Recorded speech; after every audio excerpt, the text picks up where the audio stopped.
Esther capítulo 5. Aleluia. É impossível você chamar a atenção do coração do rei e algo sobrenatural, extraordinário não acontecer com você. Sucedeu, pois que ao terceiro dia Esther se vestiu com trajes reais e se pôs no pátio interior da casa do rei, de frente do aposento do rei. E o rei estava sentado sobre o seu trono real, na casa real, de frente para a porta do aposento. E sucedeu que, vendo o rei a rainha Esther, que estava no pátio, ela alcançou graça aos seus olhos. E o rei estendeu para Esther o cetro de ouro que tinha na sua mão. E Esther chegou e tocou a ponta do cetro. Então o rei lhe disse: que é que queres, rainha Esther? Ou qual é a tua petição? Até a metade do reino se te dará. Amém? Obrigado, filho. Se tem uma coisa que você hoje precisa, é chamar a atenção do rei. Se é algo que eu poderia te recomendar, é chamar a atenção do rei.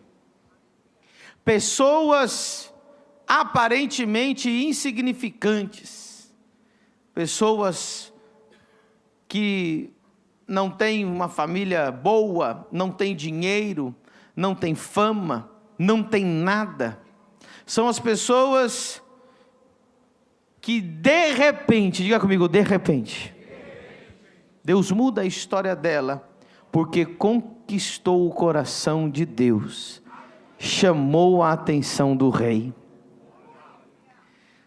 Eu já quero te dizer que tem algumas coisas que não chamam a atenção do rei. Religiosidade não chama a atenção do rei. Hipocrisia não chama a atenção do rei. Aparência externa não chama a atenção do rei. Porque o rei não vê somente a parte externa, mas ele também vê a parte interna.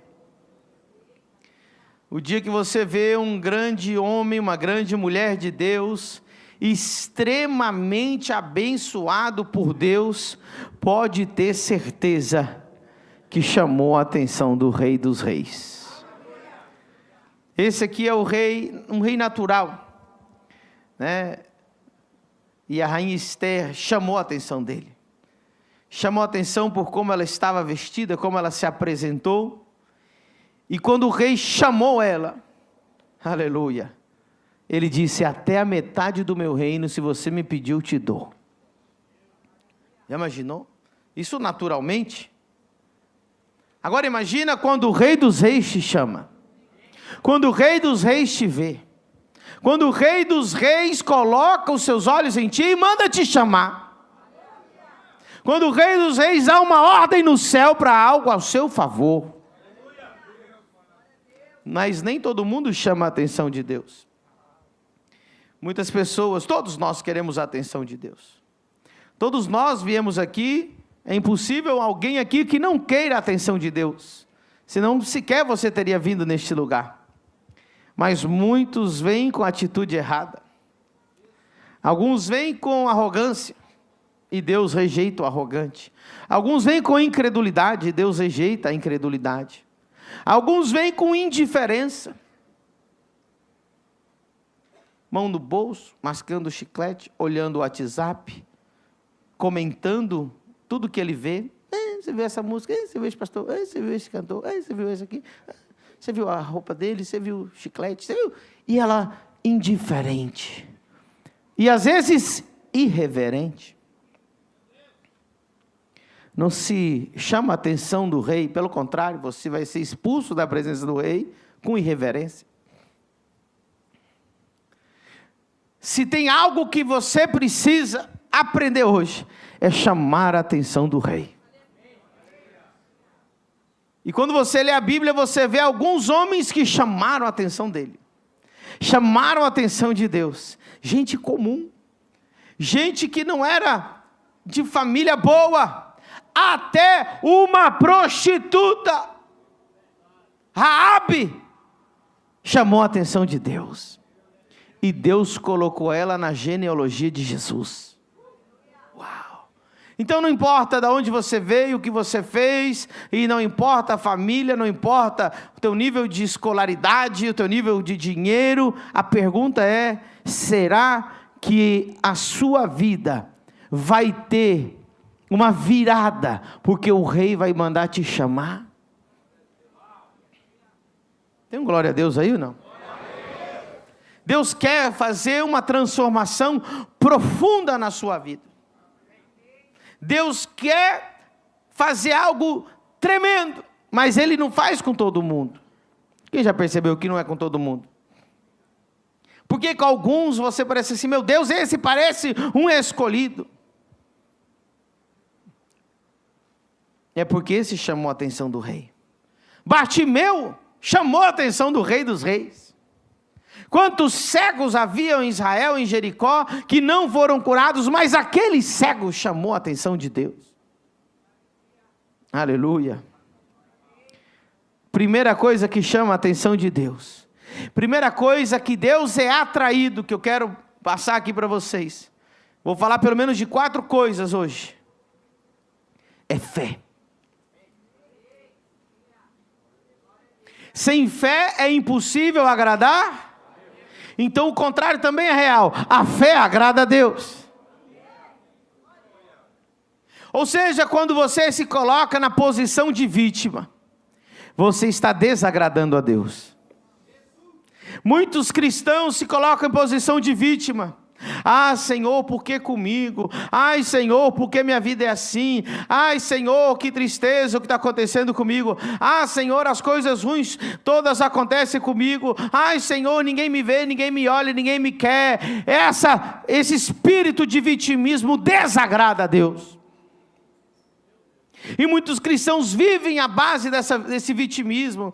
Eu estou ruim, eu estou mal, eu estou doente. Eu conheço crente, irmão, que se eu chamar para vir para o altar 1000 vezes, ele vai vir as 1000 vezes com cara de cachorro molhado. Já viu cara de cachorro molhado? É triste, né? Tudo chupado. Porque ele acha que Deus se comove com essa cara de vitimismo. Deus é atraído por gente que tem fé. Aleluia. Lá em 1 Samuel capítulo 14, tem um homem chamado Jonatas. Meu Deus. Verso 6, coloca lá. Deixa eu só pintar o cenário aqui para você ver. A Bíblia vai dizer que havia um exército como a areia do mar. Quando diz que é como a areia do mar, é incontável, passa de 1 milhão de soldados. É incontável. E esse exército ia atacar Israel. Israel ia ser destruída. E a Bíblia diz que o rei Saul, naquele tempo, em vez de se preparar para a guerra, ele se escondeu com seus 600 homens debaixo de uma árvore. E Jonatas, vendo aquela situação, disse: não pode ser. E aí ele disse isso aqui. Disse, pois, Jonatas ao moço que lhe levava as armas, o seu escudeiro: vem, passemos a guarnição desses incircuncisos. Porventura operará o Senhor por nós, porque para com o Senhor nenhum impedimento há de livrar com muitos ou com poucos. Então o seu pajem de armas lhe disse: faze tudo o que tens no coração, segue, eis-me aqui contigo, conforme o que quiseres. Disse, pois, Jonatas: eis que passaremos aqueles homens e nos revelaremos a eles. Ou seja, todos escondidos, outros, os únicos que tinham armas, com Saul debaixo de uma árvore.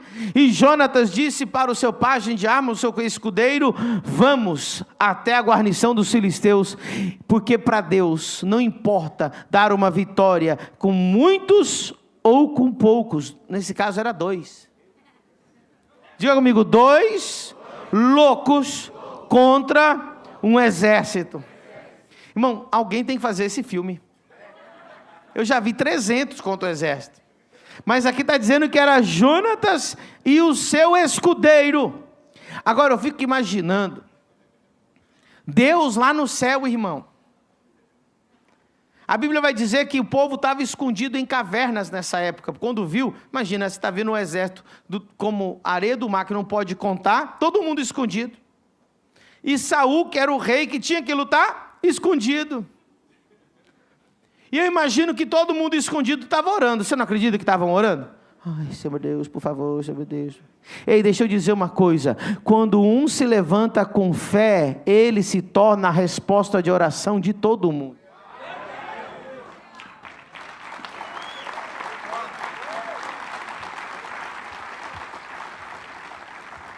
Então faço uma pergunta para você hoje: você é dos que está escondendo, chorando e reclamando? Ou você é do que está se levantando e dizendo, eu vou fazer o que ninguém quer fazer, eu vou enfrentar essa multidão, ainda que seja eu e meu pajem de armas, ainda que sejamos apenas dois?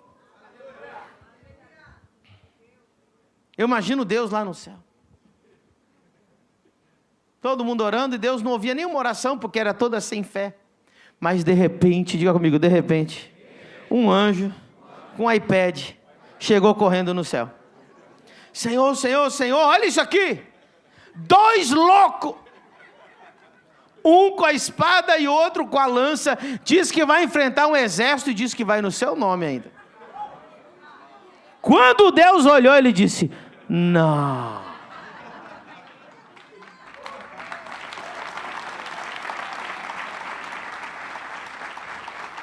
Diga comigo, a fé honra a Deus e Deus honra a fé. Aleluia. Aplauda o Senhor Jesus mais uma vez.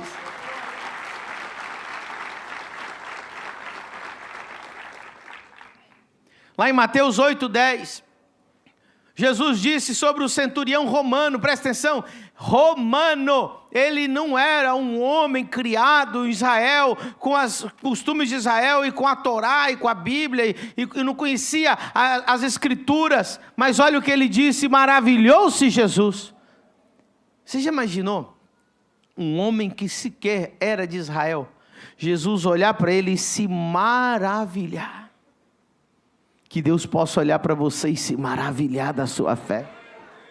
Ouvindo isso, e disse aos que o seguiam, em verdade vos digo que nem mesmo em Israel encontrei tanta, diga comigo, a fé do centurião fez Jesus se maravilhar. Jesus não se maravilhou em nenhum momento. Você vai ver na Bíblia que não diz em nenhum momento que Jesus se maravilhou. Ele até era meio assim, sem graça, mas ele multiplicava os pães e o peixe, ele saía assim, beleza, valeu, gente. Mas quando ele viu a fé daquele homem, disse, ele se maravilhou. Faça algo que Deus olhe do céu e diga, não. Até que enfim alguém acreditou. Deus está buscando homens e mulheres de fé. Não está buscando vítimas. Não existem vítimas bem-sucedidas. Você quer ser bem-sucedido? Primeira coisa, larga a mão de ser vítima. Acho que Deus está me usando hoje, irmão. Depois leia 1 Samuel 14, toda a história de Jonatas, e você vai ficar maravilhado. É muito mais forte do que eu estou pregando aqui agora. Segunda coisa que chama a atenção de Deus. Segunda coisa que Deus, ele fica tão atraído por esse tipo de gente, que ele muda a história, e que ele escreve a história através dessa pessoa. Diga comigo, fidelidade e obediência. Havia um homem chamado José, que foi vendido como escravo, que foi para servir a Potifar, escravo. Isso já é ruim. Agora imagina um escravo preso na cadeia. Um escravo é ruim, não é, irmão? Fala a verdade. Agora um escravo preso. O escravo já é preso. Você entendeu, irmão? O nível onde chegou a coisa? É porque ele era escravo. Ele ficava servindo na casa de Potifar. Ele podia, talvez, comer alguma coisa, ver o sol, ver alguma coisa boa tinha. Mas era ruim, era escravo. Agora, escravo e preso. Mas o que chamou a atenção de Deus? Que José foi fiel em todas as estações da sua vida. Ele foi fiel na casa do seu pai, ele foi fiel no palácio, na casa de Potifar, ele foi fiel na prisão. E isso provou para Deus que se Deus desse o mundo antigo inteiro, o Egito, na mão dele, ele ia ser fiel também.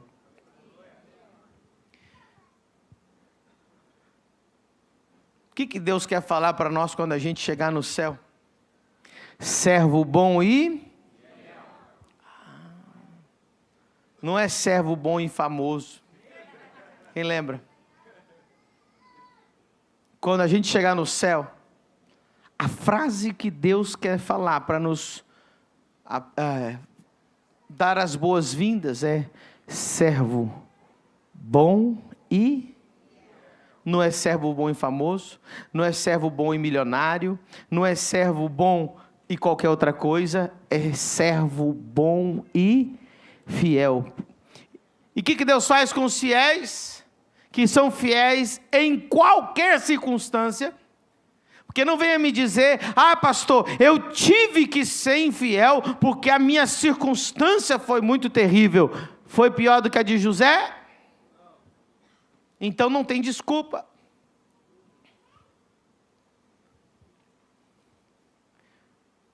Tem um versículo na Bíblia que parece loucura.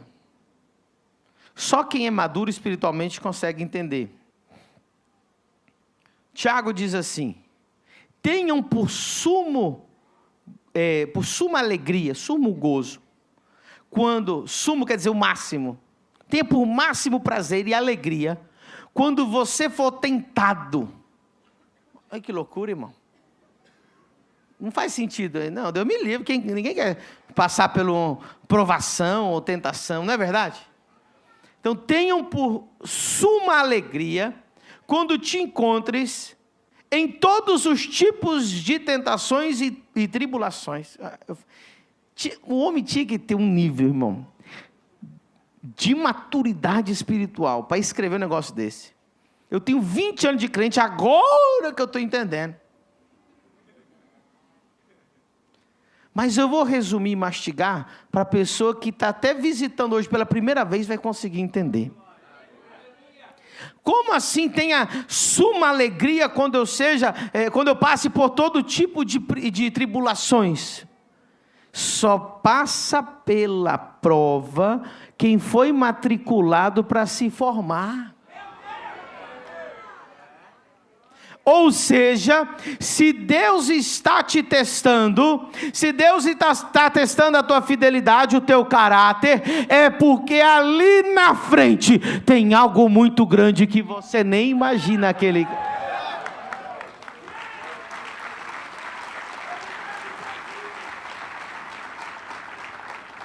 Todo mundo aqui tem um primo, um irmão, um cunhado que nunca saiu da mesma casa, que tem o mesmo emprego. O cachorro dele não morre, 28 anos o cachorro.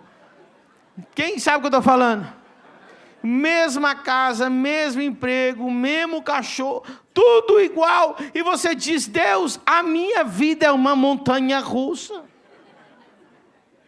Tenha por suma alegria que Deus está te testando, te provando, te fazendo passar por provas, porque o dia que você for aprovado, meu Deus, se prepare.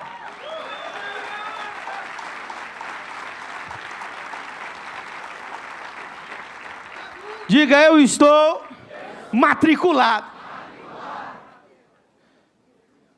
Teve prova esses dias lá na universidade. Quem fez prova lá na universidade, levanta a mão aí. Essa semana lá na universidade. Ninguém levantou a mão, talvez um, não sei. Tem alguém que fez prova essa semana na universidade? Ninguém. É porque você fez. Parabéns. Tem 2 pessoas que fizeram. Sabe por que eles fizeram prova e eu não? Porque eles estão matriculados, eu não estou. Está entendendo? Agora, quando terminar a prova e quando terminar o curso, quem vai ganhar o título? Eu ou eles? Porque quem está matriculado? Só passa pela prova quem está matriculado. Se Deus está te provando é porque você está matriculado.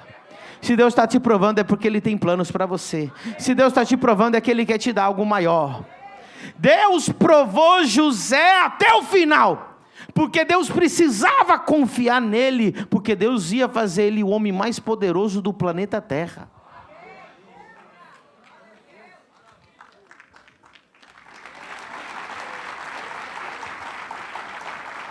Deu para entender agora? Tenha por suma alegria quando te encontra em todo tipo de tribulações. Quanto maior a tribulação, maior vai ser a vitória que Deus vai dar na sua vida.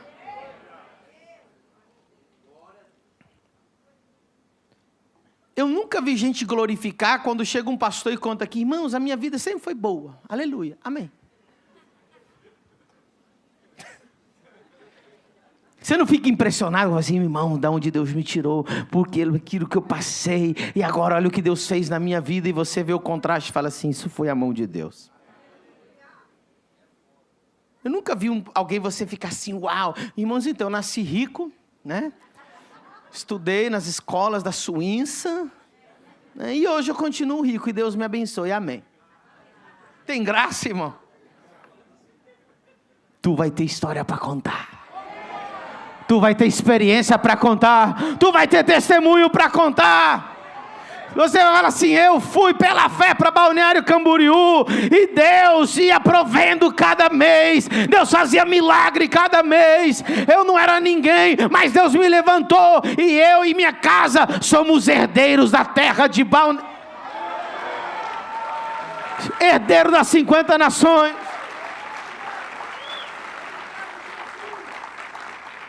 Você vai falar, eu era só o baterista, irmão.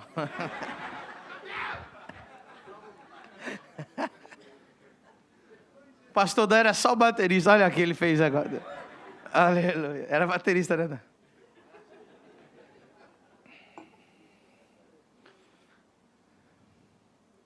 Uau.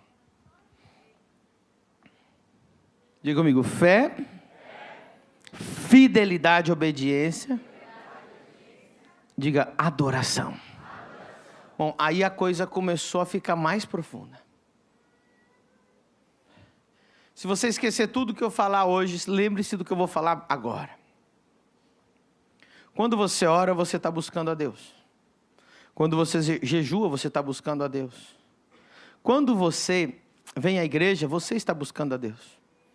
Quando você oferta, você está buscando a Deus. Quando você lê a Bíblia, você está buscando a Deus. Quando você vai numa vigília, você está buscando a Deus. Quando você faz o teu devocional, você está buscando a Deus. Mas quando você adora, é Deus que busca você. Porque Ele busca os verdadeiros. Uma coisa é eu buscar Deus, outra coisa é Ele me buscar, irmão. Porque Ele acha facinho, Ele conhece tudo, todo mundo. Eu não duvido que você esteja buscando a Deus. Eu duvido que Deus esteja buscando você.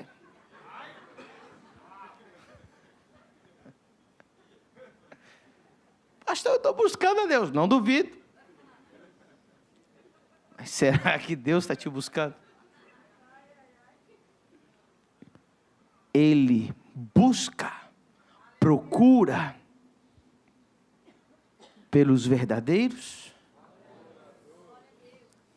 Vou te fazer uma pergunta. Nos cultos aqui da família do reino, se os olhos de Deus estivessem no meio do culto, no meio do louvor, olhando para você, será que Ele acharia um adorador ou um reclamador? Um adorador ou um crítico? Um adorador ou um super teólogo que questiona a pregação das pessoas? Esse louvor está fora de contexto da palavra de Deus. Sempre tem uns caras desses, né? Tem os teólogos de plantão.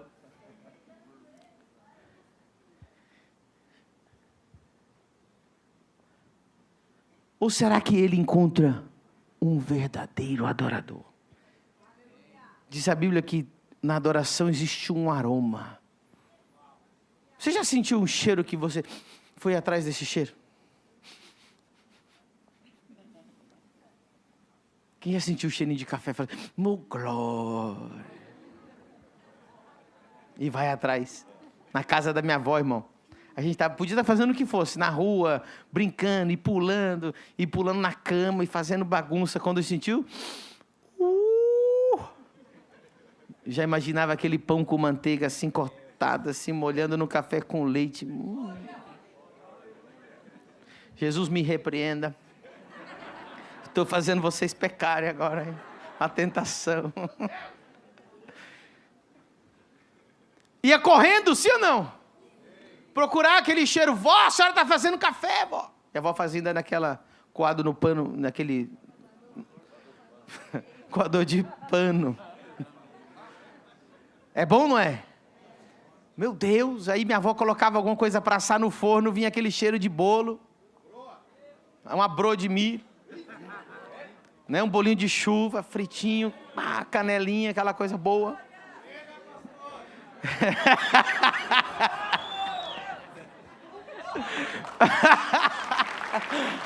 Ei,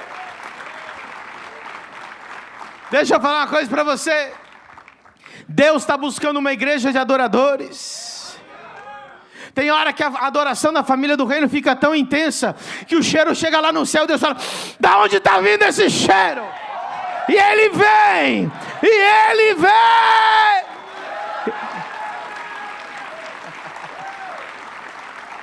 como um cheiro suave e agradável a Deus, é adoração. Nunca esqueça disso. Quando você ora, quando você jejua, vai na igreja, você está buscando a Deus. Mas quando você adora, é Deus que vai buscar você.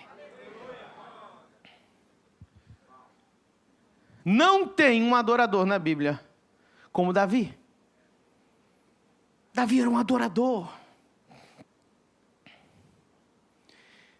É forte o que eu vou falar. Davi chamou tanto a atenção de Deus, que Deus fez uma aliança com ele. Ele era um simples pastor que ficava adorando. A aliança com Deus foi tão grande que Deus fez com ele, que Jesus é chamado filho de Davi. Isso quer dizer descendente, né? Filho de quer dizer descendente de Davi. Bartimeu disse, filho de... Ou seja, Deus adotou Davi como seu nome, seu sobrenome. E era um simples pastorzinho, mas ele era um adorador. E Deus, quando acha um adorador...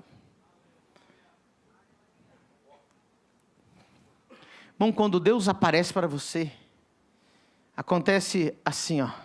Que queres que eu te faça? Pede-me o que quiseres.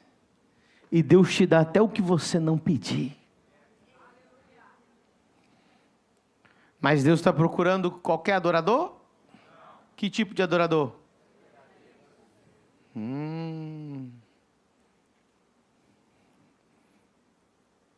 Ou seja, Deus não está buscando adoração. Deus está buscando adorar. Não confunda adoração com adorador. O texto não diz Deus está buscando adoração. O texto diz que Ele está buscando adorar. Adoração é o que você faz. Adorador é o que você é. Então Deus não está buscando alguém muito meloso que manda beijinho para Jesus. Jesus! Não é isso que Ele está buscando. Ele está buscando gente que é profundamente apaixonado, profundamente rendido, profundamente ama a Deus com todo o seu coração.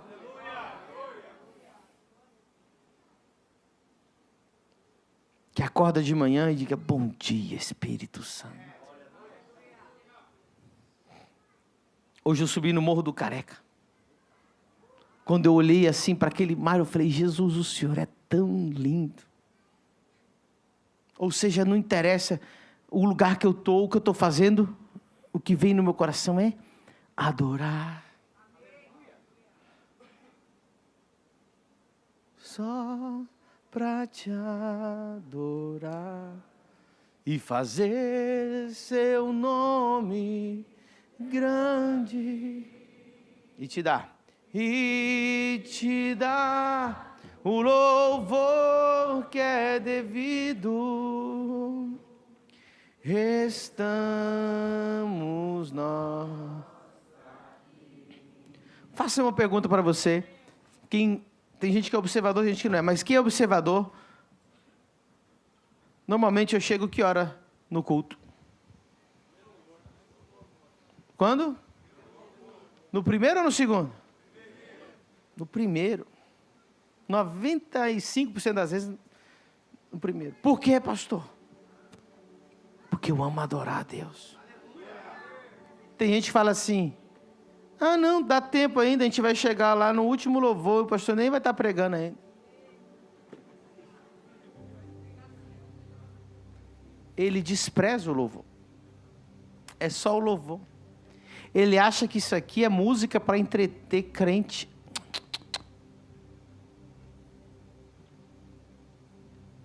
Você não sabe nada de evangelho, meu querido. Olha o Salmo 100, verso 1 e 2. Olha o que diz o Salmo 100. Celebrai com júbilo ao Senhor todas as terras. Servi ao Senhor com alegria e entrai diante dele com canto. Como que é para entrar diante de Deus? Cantando. Não despreza o louvor.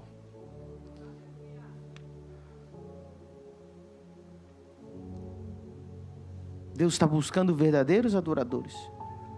E o louvor, a adoração, quando ela se une com a música, irmão, existe uma conexão celestial. É tão forte que a Bíblia diz que Deus habita nos louvores de Israel, nos louvores.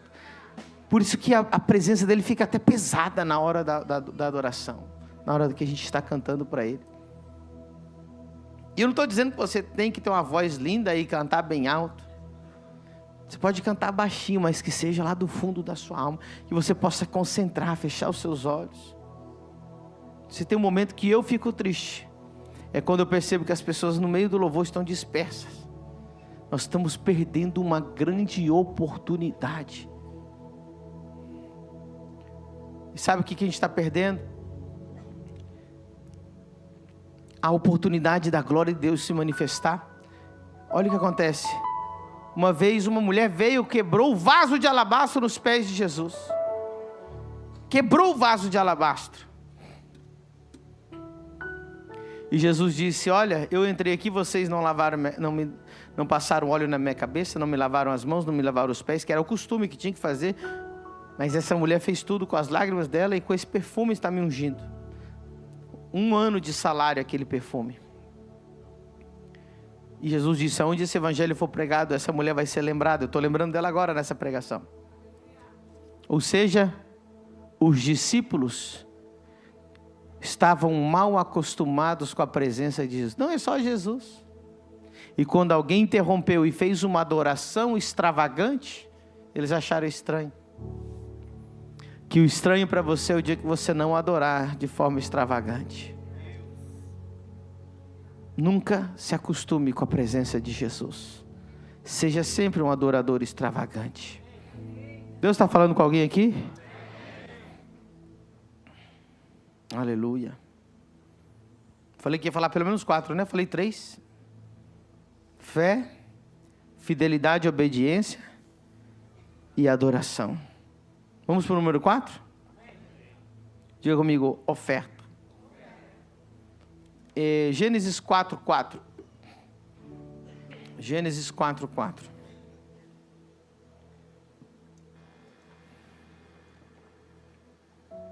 E Abel também trouxe dos primogênitos das suas ovelhas e da sua gordura, e atentou o Senhor para Abel e para a sua... Verso 5. Mas para Caim, para a sua oferta, não atentou. Diga comigo, a oferta de primícias de Abel chamou a atenção de Deus. Agora, olha, Hebreus 11, versículo 2 também. Hebreus 11, 2. Verso 3. Verso 4. Pela fé, Abel ofereceu a Deus maior sacrifício do que Caim, pelo qual alcançou testemunho de que era justo, dando Deus testemunho dos seus dons, e por ela, depois de morto, ainda fala. Até hoje. Deixa eu falar uma coisa para você, irmão. Qualquer dinheiro que você gastar lá fora no mundo, comprando uma roupa, comendo alguma coisa, no mercado, no iFood, no cartão, o que você gastar lá fora, e aquele dinheiro nunca mais vai voltar para você. Toda oferta que você deixa no altar, de coração, ela nunca mais sai da sua vida. Ela vai ser um testemunho da sua vida para sempre, dando Deus testemunho dos seus dons, e por ela, depois de morto ainda, você vai morrer, e os seus netos, por causa das suas ofertas, serão alcançados.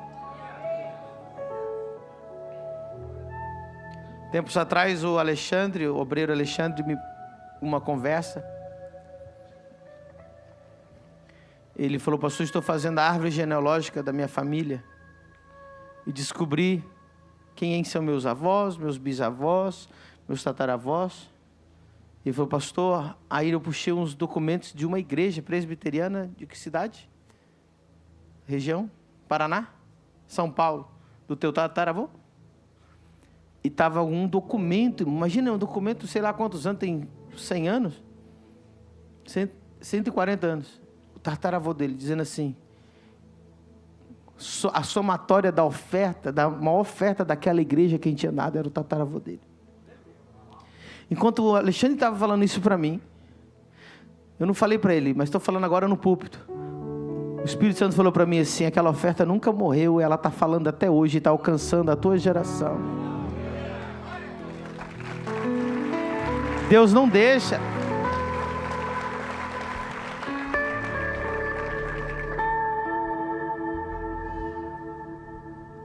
Eu lembro um dia que eu cheguei em casa, eu morava em Cuiabá.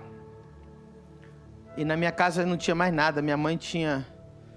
Cheguei no meu quarto, não tinha ar-condicionado. Você já imaginou? Em Cuiabá. Só estava o buraco do ar-condicionado assim. No meu quarto. Falei: mãe, o que aconteceu, mãe? Não tinha armário? Ela falou assim: eu ofertei tudo. Irmão, ofertar ar-condicionado em Cuiabá vale mais do que qualquer coisa. Eu não é, meu amor? Minha esposa esteve em Cuiabá comigo. De noite faz 38 graus. Para dormir.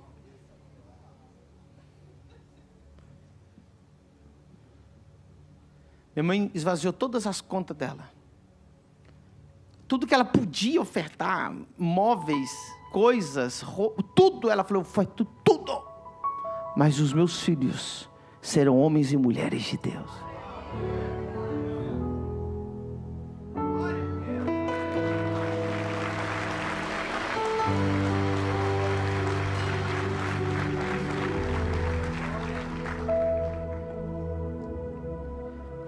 Agora se prepare. 1 Reis 3, 4. E foi o rei, diga comigo, Salomão. Foi o rei Salomão a Gibeon para lá sacrificar, porque aquele era o alto maior, ou seja, o altar que existia em Israel mais alto era Gibeon. Não tinha ainda o templo. 1000 holocaustos sacrificou Salomão naquele altar. São 5 milhões. Um holocausto de um boi custa 5 mil reais. Escute, olhe bem para mim. Deus não pediu essa oferta. Eu vou até descer aqui para você entender uma coisa comigo. Diga comigo, Deus não pediu essa oferta.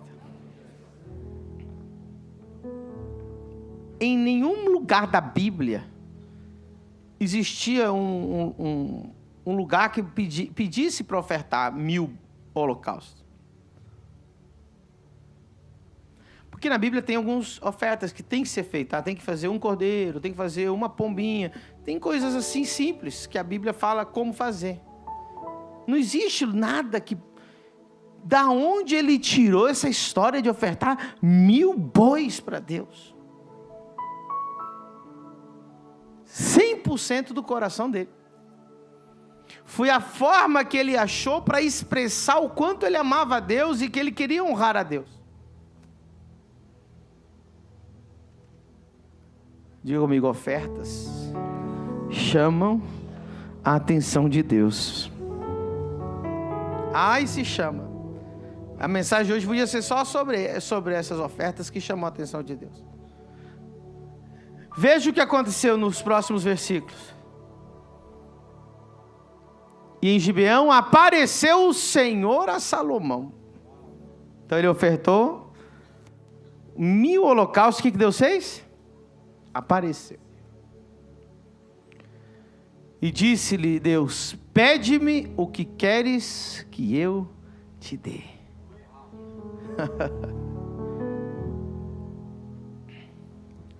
Isso aqui chama a atenção de Deus. Quantas vezes Deus parou o culto porque alguém veio trazer uma oferta aqui? Quantos cultos já aconteceu isso, sim ou não? Porque chamou a atenção de Deus. Se tem um lugar que pode mudar a tua vida, é o altar. Todo mundo estava levando oferta. De repente, uma viúva levou todo o seu. Jesus, o que chamou a atenção dele? Não quem ofertou muito, quem ofertou com qualidade, porque ela tinha ofertado todo o seu. Falou, aí tá, essa mulher, essa ofertou mais do que todos. Por que está isso registrado na Bíblia até hoje? O que Deus fez questão de colocar isso na Bíblia? Porque a oferta chama a atenção de Deus. Inclusive, o primeiro homem que teve fé na história da humanidade foi Abel. E a fé dele se expressou aonde? Na oferta. A oferta chama muito a atenção de Deus. Mas muito mesmo. Deixa eu explicar uma coisa para você. Nós estamos falando que milhares de anos Deus só falava e usava Israel.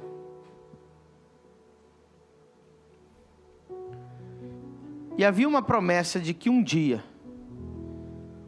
Deus iria derramar o Espírito Santo sobre toda a carne, sobre os gentios, que somos nós, amém? Os não judeus. Olha que promessa extraordinária. Deus só usava os israelitas, judeus, só falava com o israelita e com os judeus, e só usava profetas israelitas e judeus. Nunca Deus saía disso, era o povo escolhido.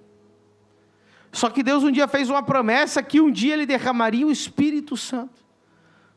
E que o mundo inteiro seria alcançado. E Deus decidiu escolher um homem para ser o primeiro homem a receber o Espírito Santo e levar o batismo com o Espírito Santo para todas as outras nações da terra. E Deus escolhe um homem chamado Cornélio. Uau! Lá em Atos capítulo 10. E o que chamou a atenção de Deus em Cornélio, que não era judeu, para Deus escolher ele para ser o primeiro gentil a receber o Espírito Santo? Cadê Atos 10? Coloca verso 1. E havia em Cesareia um homem por nome de Cornélio, centurião da corte chamada italiana. Esse era outro centurião. Piedoso e temente a Deus com toda a sua casa, o qual fazia muitas esmolas Ele era generoso. Aleluia. E de contínuo orava a Deus. Este, quase a hora nona do dia, viu claramente numa visão um anjo de Deus que se dirigia para ele dizendo: Cornélio. Olha que coisa. O qual, fixando os olhos nele, muito atemorizado, disse: que é, Senhor? E disse-lhe: as tuas orações, olha só, e as tuas esmolas têm subido para a memória diante de Deus. Você já imaginou uma reunião, Pai, o Filho e o Espírito Santo lá no céu? Você sabe que eu gosto dessas histórias. Minhas heresias são top. Pai, Filho e Espírito Santo, assim, chegou o dia. Vamos cumprir Joel capítulo 2 agora. Vamos derramar o nosso Espírito sobre toda a carne. Mas nós temos que escolher um cara, uma família, alguém para começar essa história. Aí imagino Deus falando: eu lembro de Cornélio. Olha aqui quem é Cornélio. Deus lembrou de Cornélio porque as ofertas dele, a generosidade dele subiu até o céu. Como é que estaria a tua ficha se Deus puxasse a tua ficha? Puxa a ficha da generosidade dele, vamos ver como é que está. Será que a memória é boa? Porque lembre-se que eu te falei, tudo que você gastar lá fora nunca mais volta. Mas tudo que você põe na mão de Deus, na oferta, nunca mais sai da sua vida. Vai para o céu e fica registrado.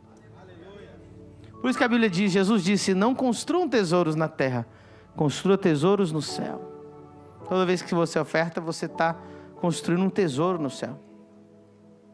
Deus escolheu Cornélio, porque Deus lembrava dele por causa das suas ofertas. Isso não é extraordinário, irmão? Diga comigo: Deus responde a ofertas que nascem da fé e da honra do coração.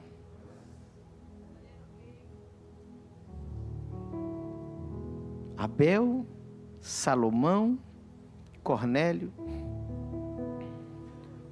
Eu costumo dizer que a Bíblia é um livro sobre oferta. O assunto central da Bíblia é oferta. O assunto número 1 da Bíblia é oferta. Por isso que todo mundo que não gosta de ouvir sobre oferta, não gosta da Bíblia. Pastor, pregue tudo, mas não pregue sobre oferta. Então tem que jogar a Bíblia fora e mudar de religião. Se eu não puder pregar sobre oferta. Porque a Bíblia, o tema central da Bíblia é oferta. Aí sempre tem um que diz: mentira, pastor, é Jesus. Pois é. Jesus foi a maior oferta da Bíblia.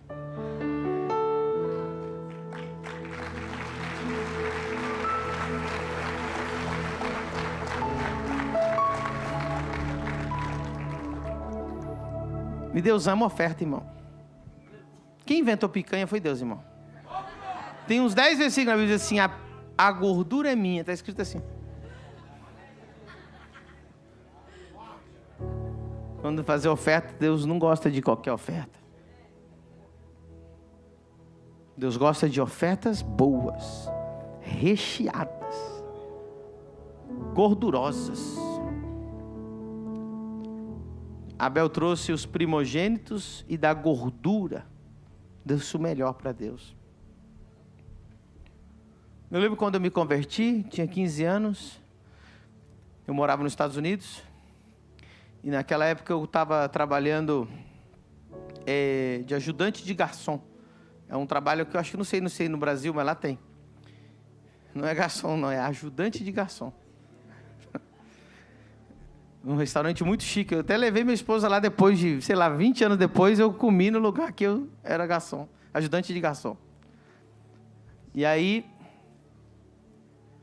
Eu lembro que eu saía da escola, ia para casa, trocava de roupa, né? Saía da escola, eu chegava em casa umas 3 da tarde, e umas 5 da tarde eu tinha que ir para o trabalho. Trabalhava até umas 11 horas da noite. E eu lembro que eu ia, e lá eles pagavam pelo dia, e uma porcentagem da comissão das gorjetas do meu garçom que eu estava servindo, das mesas que ele serviu. Então, uma parte daquelas gorjetas ele me dava.